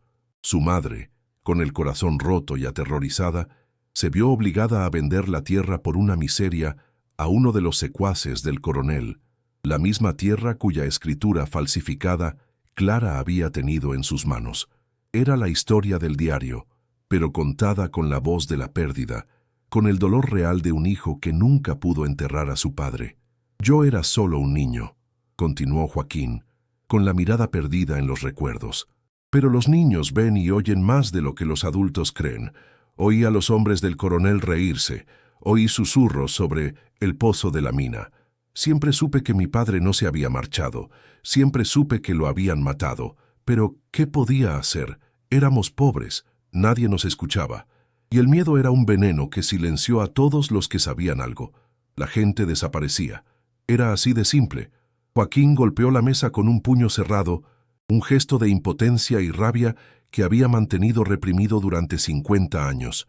He vivido toda mi vida al lado de esta tierra maldita, esperando un día en que la verdad pudiera salir a la luz. Vi a Elvira consumirse en su propia culpa, prisionera en su finca, pero nunca tuvo el valor. Siempre supe que había algo escondido, algo que probaba lo que le hicieron a mi padre y a los otros. Miró a Clara, y en sus ojos había una nueva luz, una de determinación feroz. Y ahora, tú lo has encontrado. Clara sintió el peso de la responsabilidad de una forma nueva. Ya no era solo su lucha por la supervivencia, era la lucha de Joaquín, la lucha de su padre, la lucha de todos los hombres cuyos nombres se habían perdido en el polvo de la historia. El miedo seguía ahí, un nudo frío en su estómago, pero ahora estaba acompañado de un sentido del propósito. Aquellos documentos y aquel diario no eran solo su pasaporte para salir de la miseria, eran la lápida de hombres olvidados, la única voz que les quedaba. Miró a Joaquín y asintió lentamente. Ricardo, el sobrino, ha venido a verme, me ha amenazado, quiere la tierra, quiere lo que hay en esta caja, sabe que hay algo. Joaquín no pareció sorprendido. Es de la misma calaña que su tío. La avaricia y la crueldad corren por sus venas, y es más peligroso porque es impaciente. Si sospecha que has encontrado el oro del diablo, no se detendrá ante nada, no esperará, actuará esta misma noche. Conozco a su estirpe, no dejarán cabos sueltos, y vosotros dos sois ahora el cabo suelto más peligroso. La advertencia de Joaquín heló la sangre de Clara. La imagen de los dos matones que había imaginado en su mente se volvió aterradoramente real. Tenemos que irnos de aquí. Llamar a la policía, dijo Clara, con la voz teñida de urgencia. Joaquín negó con la cabeza lentamente. ¿A qué policía? ¿A la del pueblo? El sargento es ahijado de uno de los viejos socios del coronel. Estarías en una celda antes de poder decir una palabra, y esa caja desaparecería para siempre. Esta gente tiene raíces muy profundas. No puedes luchar contra ellos con sus propias reglas. Necesitamos ayuda de fuera, ayuda que no puedan comprar ni intimidar. El rostro del anciano se iluminó con una idea repentina. Mi nieta, ella vive en Madrid, es abogada, no una de esas que defienden a ricos, sino de las que luchan por los derechos humanos, por la memoria histórica. Ella sabrá qué hacer. Ella nos creerá. La palabra nieta Sonó como un salvavidas en medio del océano, una abogada. En Madrid, lejos del alcance de los tentáculos locales de Ricardo, pero Madrid estaba lejos, y el peligro terriblemente cerca. En ese preciso instante, como si fuera una señal del destino, un sonido rompió el silencio de la noche. Era el mismo sonido que Clara había oído horas antes, el rugido de un motor potente acercándose a toda velocidad por el camino de tierra. Pero esta vez no se dirigía a la casa de Joaquín, iba directo al pajar. Clara y Joaquín se miraron, el mismo pánico reflejado en sus ojos.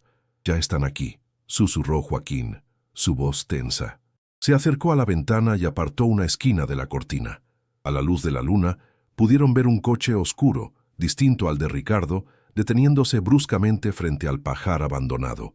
Las luces se apagaron, y dos siluetas corpulentas y oscuras descendieron del vehículo. No se movían como visitantes, se movían como depredadores, con una eficiencia silenciosa y amenazadora. Uno de ellos llevaba algo en la mano, un bidón. Clara sintió una náusea helada. Gasolina. La amenaza de Ricardo no era una metáfora, iba a quemarlo todo. «¡Rápido, por detrás!», ordenó Joaquín, la calma de anciano reemplazada por la urgencia de un soldado. «No hay tiempo que perder».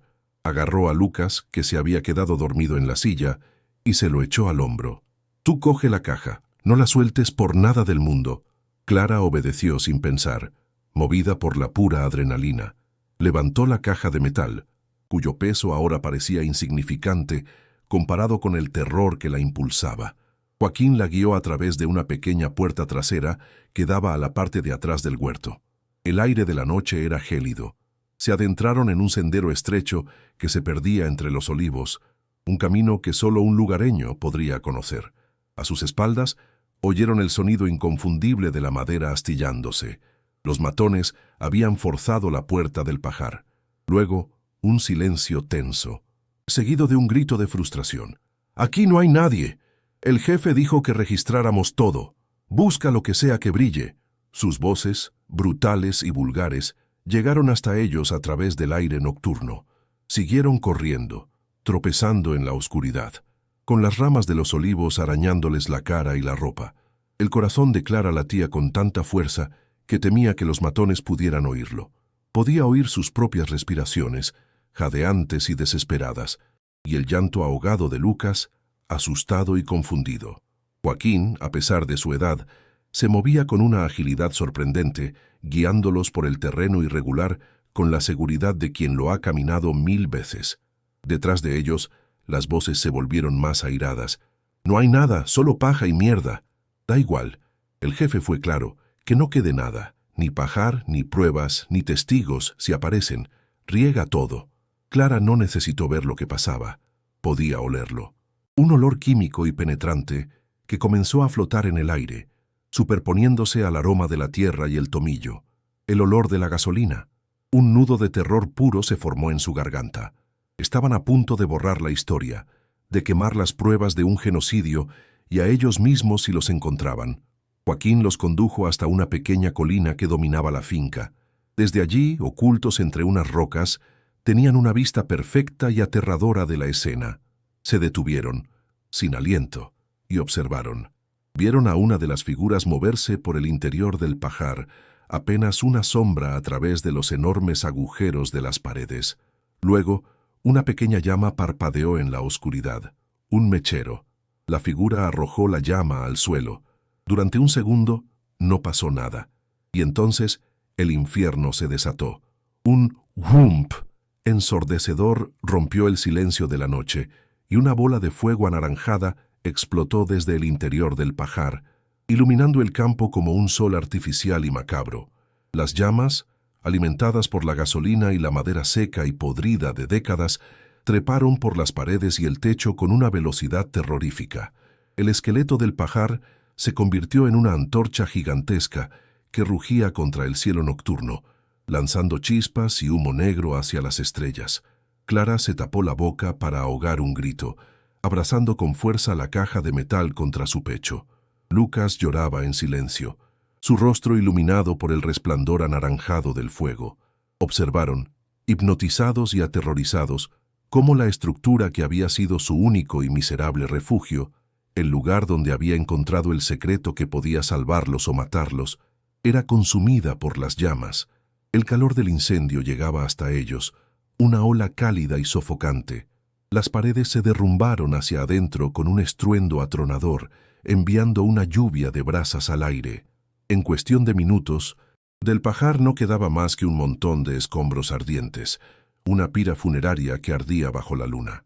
Los dos matones observaron la destrucción durante un momento, sus siluetas recortadas contra el fuego, y luego, con una calma escalofriante, volvieron a su coche y se marcharon, dejando atrás la destrucción y el resplandor de su crimen, convencidos de que habían borrado todas las pruebas y eliminado a todos los testigos. Se quedaron allí, en el silencio que siguió al rugido del fuego, viendo cómo las llamas comenzaban a menguar. El pajar, su falsa esperanza, su prisión y el escenario de su descubrimiento, ya no existía. Había sido borrado del mapa, pero ellos estaban vivos, y Clara sostenía en sus manos la única cosa que Ricardo no había podido destruir. La caja de metal estaba caliente por el calor del incendio, pero su contenido, el diario de Elvira, los documentos y las joyas ensangrentadas, estaba a salvo. Eran la verdad. Una verdad indestructible que había sobrevivido al tiempo, a la culpa y ahora al fuego. Miró a Joaquín, cuyo rostro arrugado reflejaba la danza de las llamas. En sus ojos no había miedo, sino una resolución dura como el diamante. La destrucción del pajar no era un final, era el principio, el punto de inflexión, la señal de que ya no había vuelta atrás. La batalla por la justicia, por la memoria de los muertos, acababa de comenzar. Y ahora, por primera vez, Clara no estaba sola en esa lucha. El aire olía a humo y a cenizas, el olor de la destrucción y, extrañamente, de la liberación. El fuego había consumido el símbolo de la herencia maldita, purificando la tierra con sus llamas. Lo que quedaba era la esencia del crimen, la prueba irrefutable que Clara aferraba contra su pecho. Ya no había un lugar al que volver, no había opción de esconderse. La única dirección era hacia adelante, hacia la confrontación. Joaquín puso una mano en su hombro, un gesto de solidaridad que valía más que 1000 palabras. «Ahora no pueden hacer nada más aquí», dijo con voz firme. «Creen que han ganado. Creen que el fuego lo ha borrado todo. Ese será su mayor error». La convicción en su voz era contagiosa, una chispa que encendió la propia determinación de Clara. El terror no había desaparecido, pero ahora estaba contenido, canalizado en una corriente de propósito helado. Sabía lo que tenía que hacer. Tenía que honrar la cobarde valentía de Elvira, vengar al padre de Joaquín y, sobre todo, construir un futuro para su hijo donde los monstruos como Ricardo no pudieran ganar. Desde la colina, la finca en llamas parecía una herida abierta en la oscuridad del campo extremeño. Clara pensó en el viaje que la había llevado hasta allí, desde la acera de una ciudad indiferente hasta aquel infierno rural. Había sido despojada de todo, su casa, su dinero, su dignidad.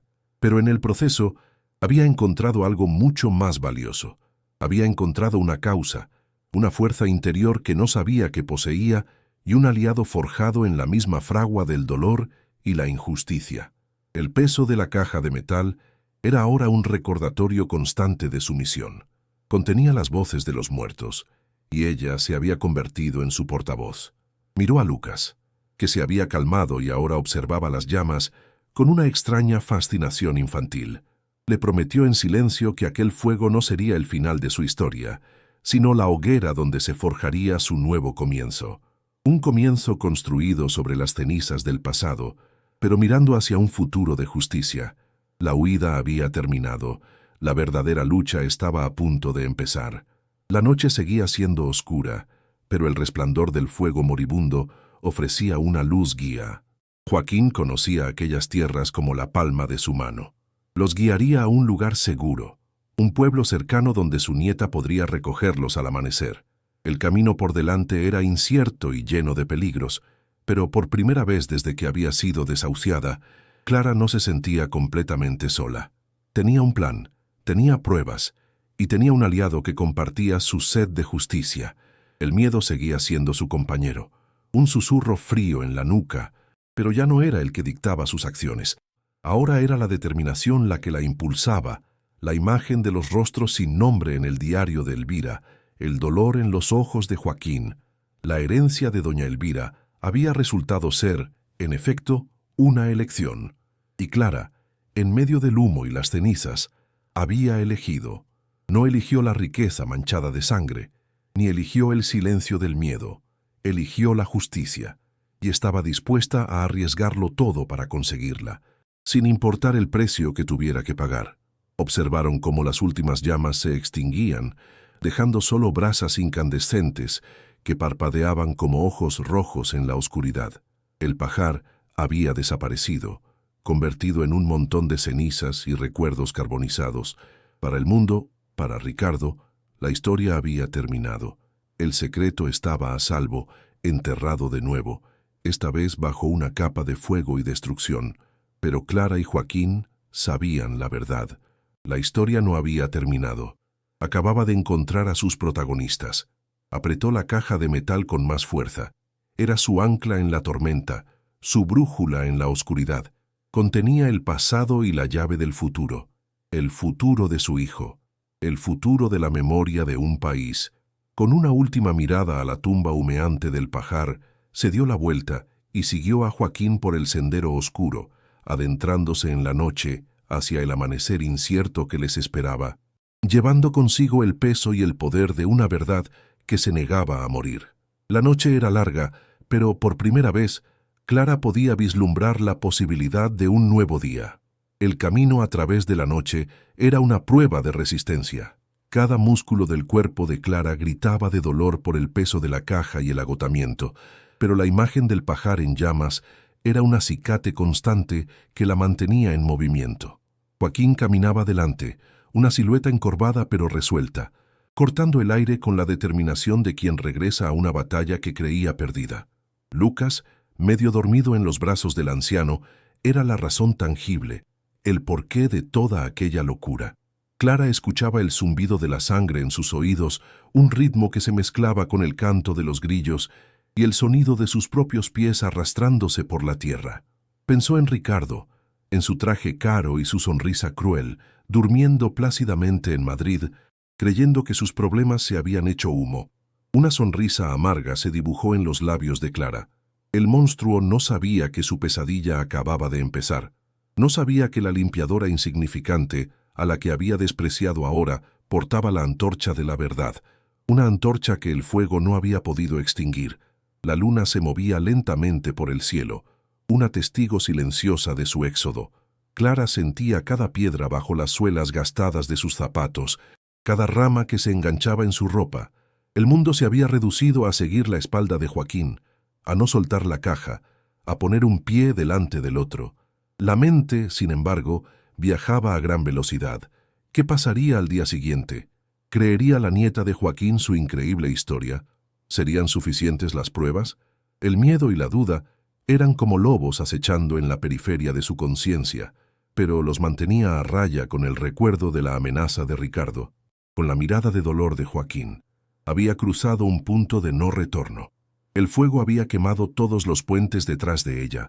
Solo quedaba el camino hacia adelante, un camino que conducía directamente al corazón de la oscuridad que había gobernado aquella tierra durante demasiado tiempo.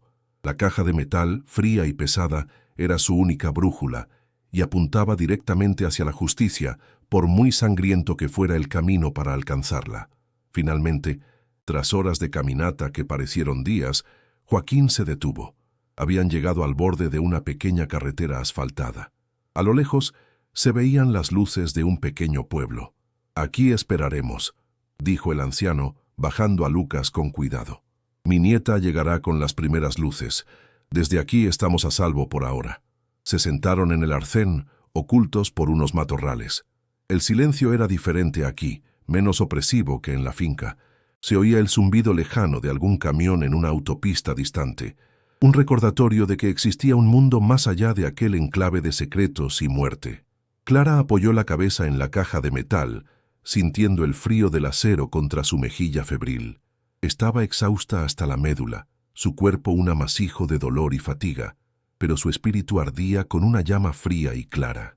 Había sobrevivido, habían sobrevivido, y con cada minuto que pasaba, la verdad que portaba se hacía más fuerte, más poderosa, esperando el momento de salir a la luz y quemar a los culpables. Clara miró al cielo, que comenzaba a adquirir un tono grisáceo en el este. El amanecer estaba cerca, un nuevo día. Pensó en la mujer que era apenas 24 horas antes, una madre rota llorando en un pajar en ruinas, ahogada en la autocompasión y la desesperanza. Aquella mujer parecía una extraña.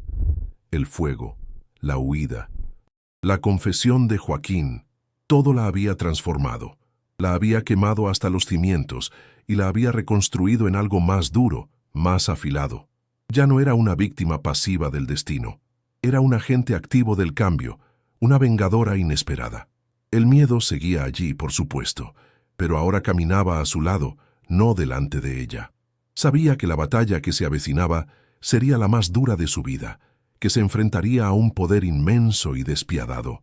Pero al mirar a su hijo dormido y al anciano que montaba guardia a su lado, supo que no luchaba sola y que no tenía otra opción más que ganar.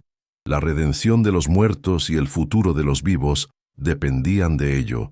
Mientras esperaba la llegada del coche de la nieta de Joaquín, Clara abrió la caja una última vez. A la débil luz del alba, el brillo crudo de los diamantes y las esmeraldas parecía obsceno, un insulto a la memoria de los hombres que habían muerto para extraerlos. Tomó el diario de Elvira en sus manos. Aquel libro ya no era solo una confesión, era un testamento, un arma, una promesa, la promesa de que la verdad, por muy profundo que se la entierre, siempre encuentra la manera de salir a la superficie. La promesa de que la justicia, aunque tarde, a veces llega, y ella, Clara García, la limpiadora desahuciada, sería la encargada de cumplir esa promesa. El sonido de un coche acercándose la sacó de sus pensamientos. Un vehículo pequeño y modesto, nada que ver con los coches de lujo de sus enemigos. Se detuvo junto a ellos. Una mujer joven bajó del asiento del conductor. La ayuda había llegado. El punto de inflexión había pasado. Ahora comenzaba la guerra. Una guerra que se lucharía no con fuego, sino con la verdad. La mujer que bajó del coche era la antítesis de todo lo que Clara había conocido en los últimos días.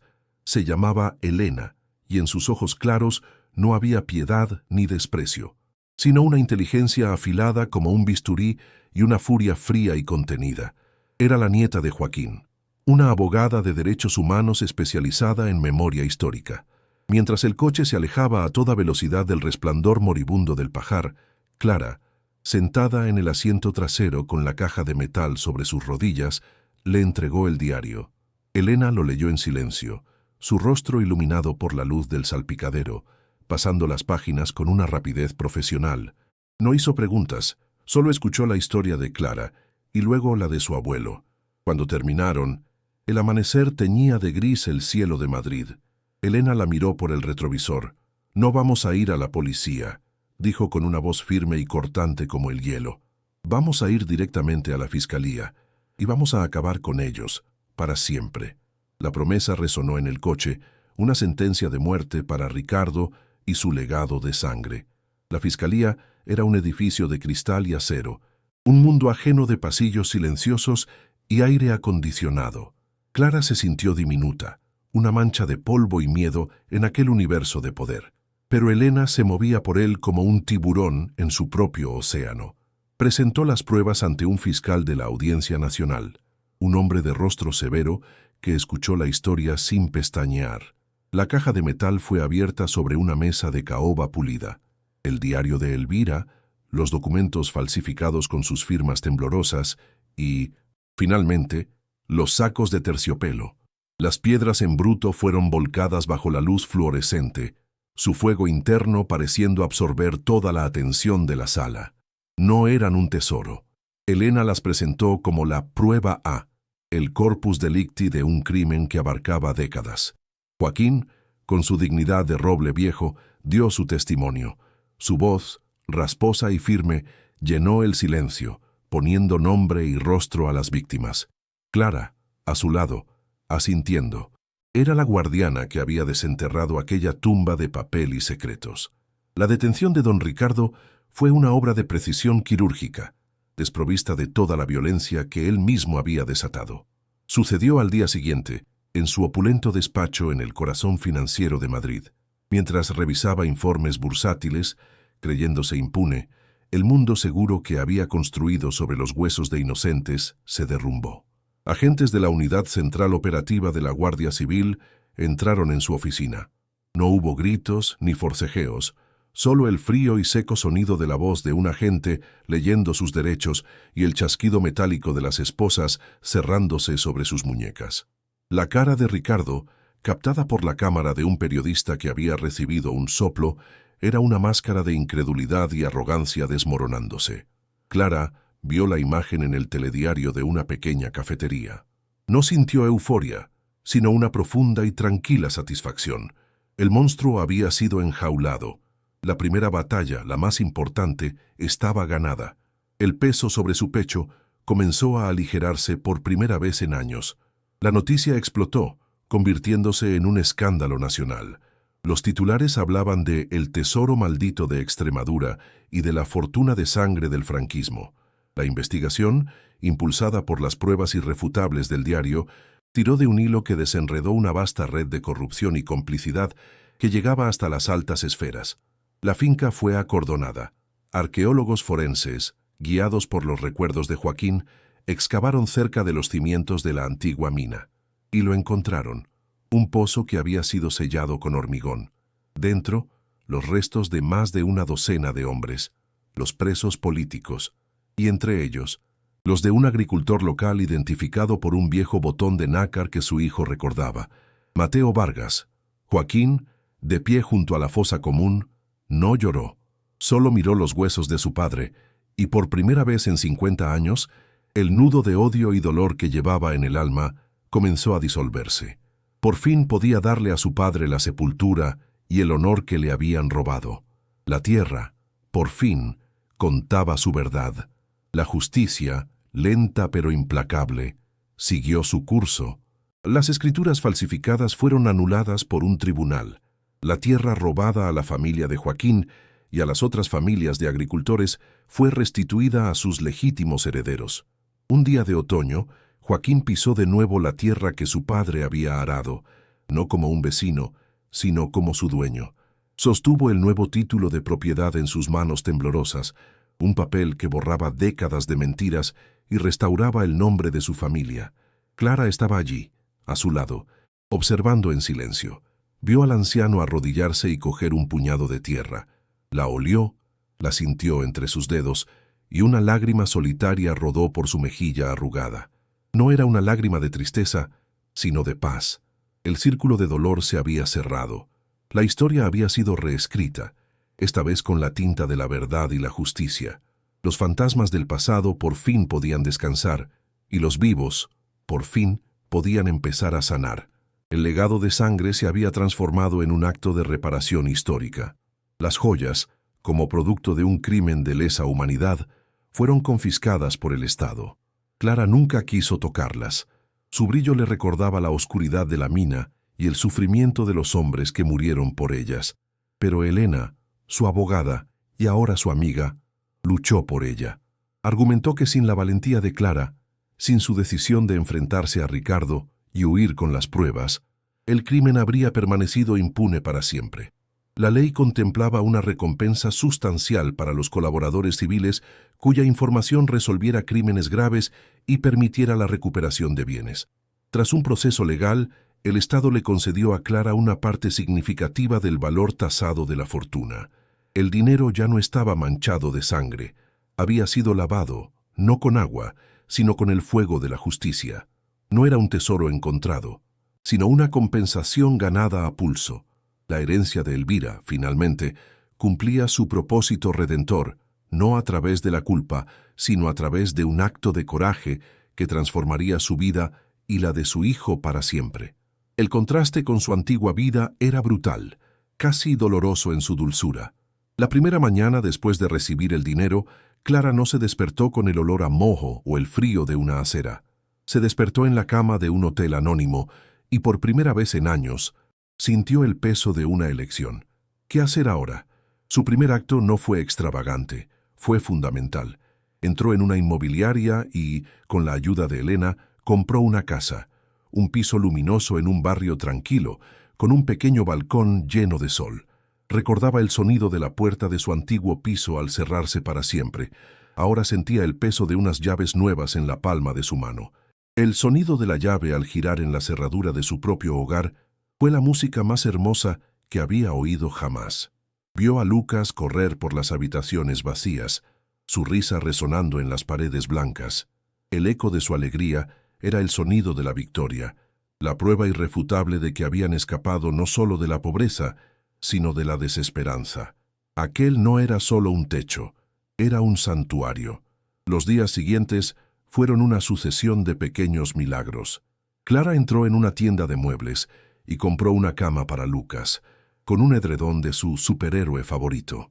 Vio la cara de su hijo al verla, y ese instante de pura felicidad valió más que todos los diamantes del mundo. Fue al supermercado y llenó el carrito hasta los topes, disfrutando del simple placer de elegir, de no tener que contar cada céntimo. El sonido de la comida crepitando en una sartén nueva, en una cocina que olía a limpio y a futuro, era una sinfonía. Se compró un abrigo, no de segunda mano, sino nuevo. Sintió la textura de la lana suave bajo sus dedos y se miró en el espejo. La mujer que le devolvió la mirada ya no tenía los ojos hundidos por el miedo y el hambre. Eran los ojos de una superviviente, los ojos de una madre que había ido al infierno y había vuelto, trayendo consigo un futuro para su hijo. Cada pequeño acto de normalidad era una celebración, un monumento a la vida que habían recuperado de las garras de la muerte y la miseria. Un año después, la escena es la antítesis del inicio de esta historia. Clara no está sentada sobre bolsas de basura en una acera fría, con 50 euros arrugados en el bolsillo. Está sentada a una mesa de madera maciza, en el cálido comedor de su casa. El aire no huele a humo de tubos de escape, sino a estofado casero y a bizcocho de limón recién horneado. Sobre la mesa, una cena abundante. A su lado, Lucas, con las mejillas sonrosadas y el pelo bien cortado, le cuenta con entusiasmo su día en el colegio. Al otro lado de la mesa, Joaquín, que se ha convertido en el abuelo que Lucas nunca tuvo, sonríe con sus ojos brillantes. Clara levanta su copa. Sus manos ya no están agrietadas por la lejía, sino cuidadas. En ese gesto, en esa mesa, en esa paz, reside su redención final. La herencia de Elvira no fueron las joyas, sino la oportunidad de transformar una historia de culpa en un acto de justicia. Y al hacerlo, Clara no solo salvó la memoria de los muertos, sino que construyó una nueva vida sobre los cimientos de la esperanza y el coraje. La historia de Clara nos enseña que el valor más grande a menudo se encuentra en los rincones más oscuros de la desesperación, y que una sola persona, armada con la verdad, puede derribar imperios de mentiras. Su viaje desde la acera hasta la justicia es un poderoso recordatorio de que la memoria de los inocentes nunca muere del todo mientras alguien esté dispuesto a luchar por ella. La herencia no estaba en la caja, sino en la elección que representaba. Y ella eligió el camino más difícil, el camino de la justicia. Si te ha conmovido la increíble lucha de Clara y quieres descubrir más historias de superación, misterio y redención que demuestran la fuerza del espíritu humano, no esperes más. Suscríbete ahora a nuestro canal, activa las notificaciones y acompáñanos a seguir desenterrando estas narrativas que merecen ser contadas. Tu apoyo es fundamental para que podamos seguir dando voz a los que ya no la tienen.